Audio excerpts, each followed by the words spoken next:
we want to be aware of is the change in potential changes in exercise frequency and composition of that exercise.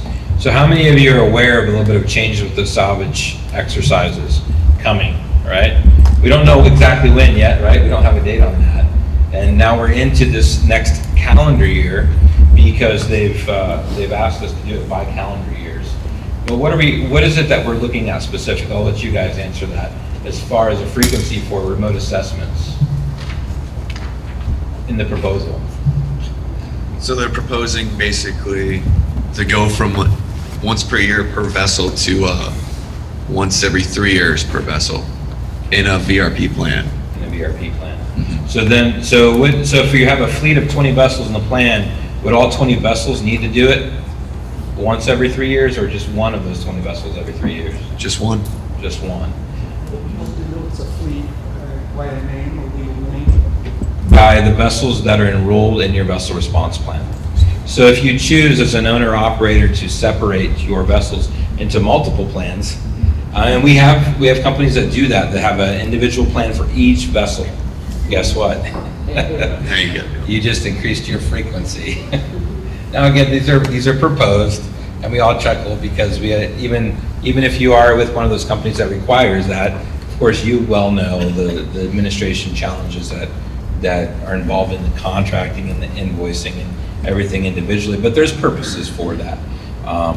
So these are things to be looking out for. Obviously, that's going to decrease a lot of the challenges that we might have as not just QIs but as salvers for remote assessments, because we relay all those messages to them. So that's increased our call volume by 6,000 calls in 2017 alone. So I won't say we're anxiously awaiting for this to come into effect so we can get less calls necessarily, but I think what it does is it frees us up to be more available to you, and the same goes for your salvage partner, to be there for you in the event of a response, which is what you're contracting with them and us for, right? You want to definitely be prepared and do the exercises that are required, but you also want to make sure that the team that you rely on, be it us as your partner, them as well as your OSROs, that they're all available and readily available to you when, unfortunately, if you do have an incident where you need to call them, they're able and ready to do that, okay? So I think there is some wisdom that is kind of finally trickled into the process. So we'll see how that goes. We discussed last year some subtleties in the contract and funding agreements. And I know Tim Williamson of Don John talked about this last year, but here's a question posed to you guys. Has there ever been a case that you've seen, whether it be US or otherwise, where lack of having a contract in place has really significantly delayed services or mobilization? Has there been that happen worldwide, for example? I see some head nods. I'll just chime in, I suppose. The area of my area of operation within TNT Salvage is very much U.S. based, but I do travel quite often with this same kind of question that you're alluding to, Sean. That having a contract in place for a salvage and marine firefighting provider, here in the U.S. it's required, but to explore that possibility on a global scale can't hurt, because at the end of the day, you get the certainty that if you are going to call upon, let's say TNT Salvage, because it's a company I happen to work for, that's going to necessitate immediate response. Now, it's not to say that a salvage company isn't going to send response resources or personnel out of sake of just being prepared to win a contract, but you never want to find yourself with a vessel on fire, a vessel sinking, or a major oil spill, with a contractor who could have responded but didn't and delayed because of the contract negotiations that might ensue. You've got a lot of things to consider, like hull and machinery, P&I coverage, things like that, which oftentimes during negotiations has to go through a tree of approvals. So I think that's truly the beauty of OPA 90 in the States, is it puts all that negotiation up front, forces you to get rid of it, and ensure that if something does need to happen and that VRP is activated, mobilization immediately occurs. There's no possibility for delay. And have any of you seen any other challenges? I mean, I know sometimes we have to determine, it's scenario specific, right, or incident specific, what type of category or whatever riders in your contract that gets implemented. And you may have some choice in that, determine how you want that to go. Has that ever really delayed anything in a US-based response?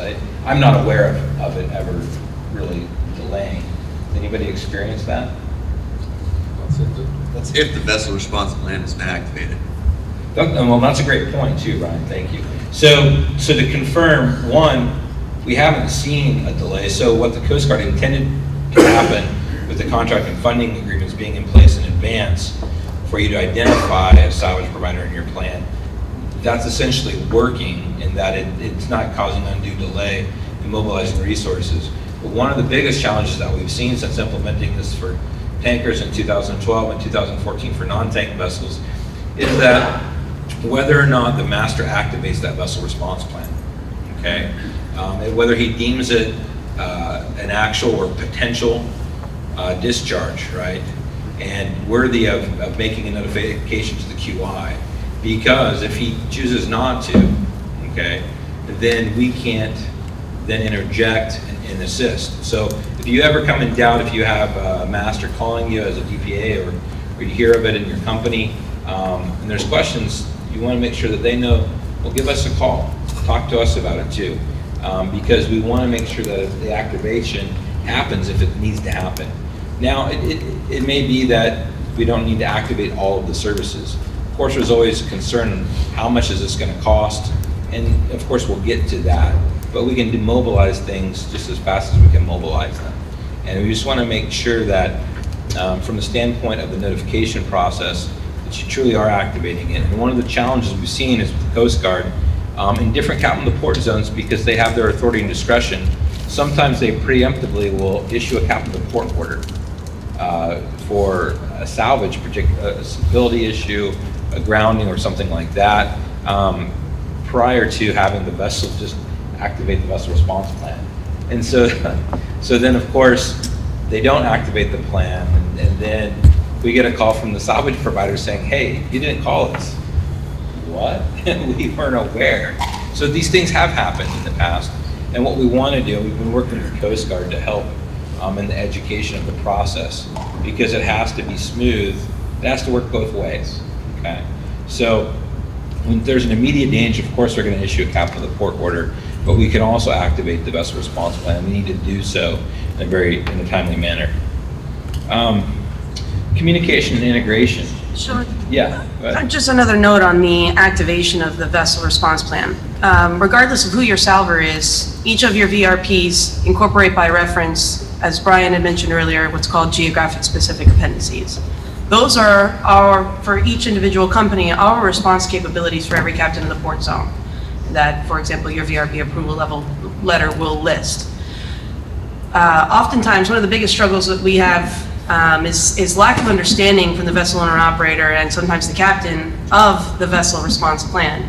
Those resources are listed in the plan and are to be used during an activation. The biggest struggle I've faced actually multiple times before is when A, the vessel response plan isn't activated when it should be, and B, when the captain or the DPA will notify the vessel's port agent and the agent starts mobilizing resources that are not listed in the plan. That can cause a lot of hurdles and frustration within the whole within the whole incident command system. And quite honestly, is not how a VRP activation is supposed to go. Those resources listed in the plan are to be utilized, and you only deviate from that plan when you've received a approval from the federal on-scene coordinator.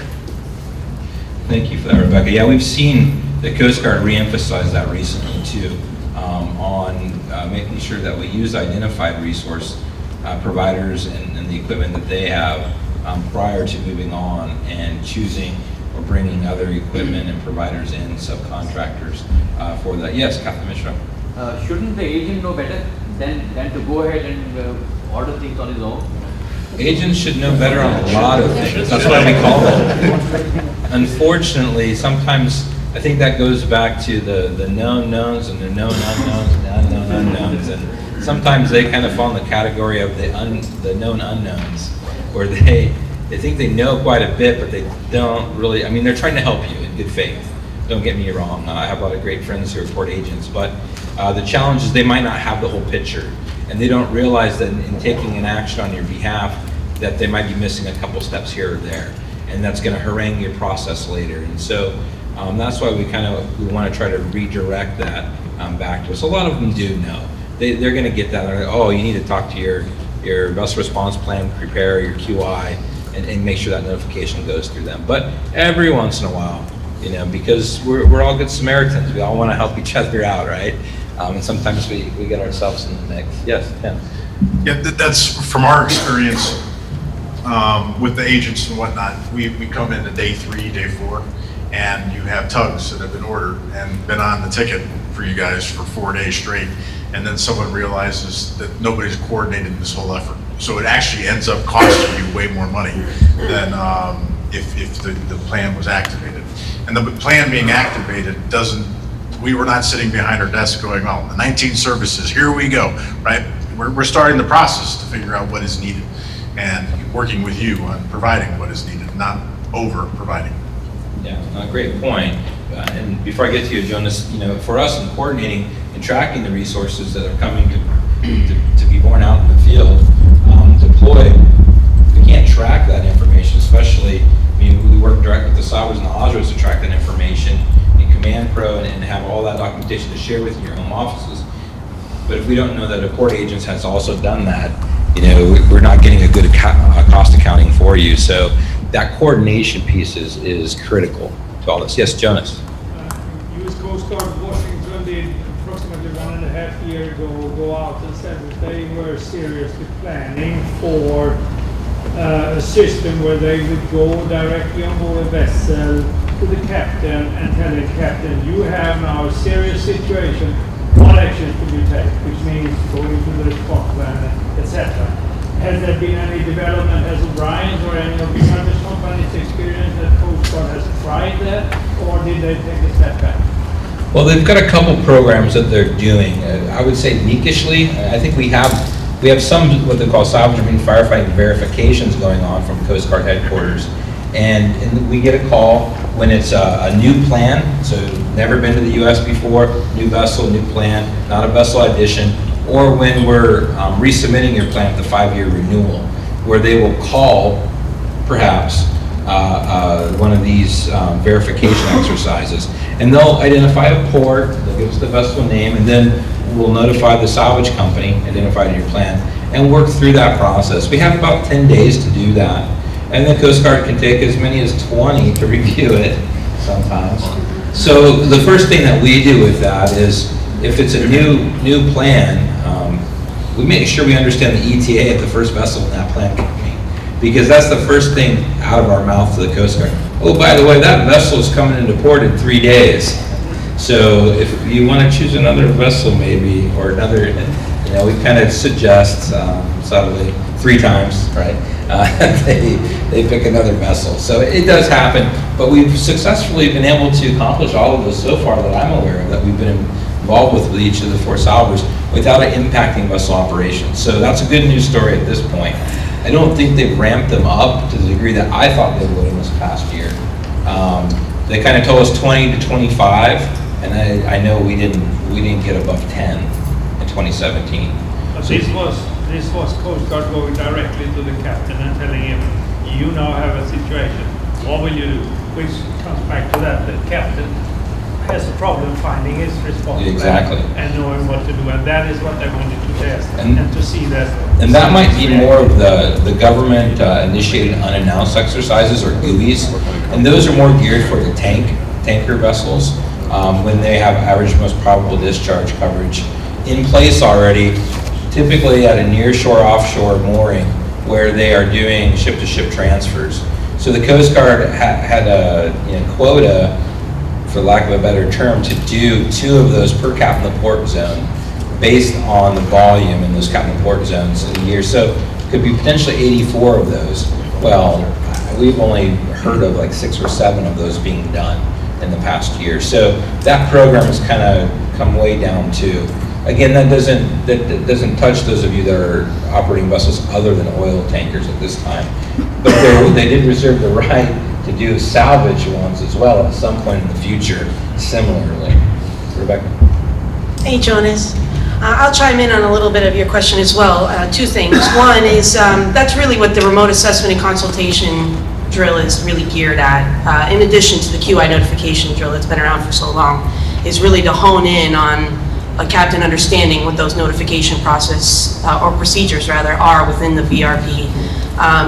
I would say from the RAC perspective, with the high frequency and everything and all the other drills that are required for a captain to conduct, it's very easy for it to just become a check the box scenario, rather than really ingraining this methodology or these procedures into the captain's mind. Not to mention, for example, an RAC can be done today, captain can be swapped out, and 3 months from now, a new captain comes in and doesn't understand the procedures. I think where understanding procedures really needs to start is from the shoreside offices of each of the plant holders, and really ingraining that into their crew's mentality. On the Coast Guard perspective, just a few months ago, maybe not even that long, the Coast Guard released a circular trying to define VRP activation so that it would help vessel owners, Coast Guard field personnel, response organizations understand what that was. The American Salvage Association reviewed this circular and found it to be very obscure. It wasn't very clear as to who has the authority to activate a VRP, so on and so forth. So the American Salvage Association, which we are all members of, is working diligently with Coast Guard headquarters as we speak to go ahead and further define that, make it crystal clear so that something like that is without question understood. That's really the answers I can have for you in that regard.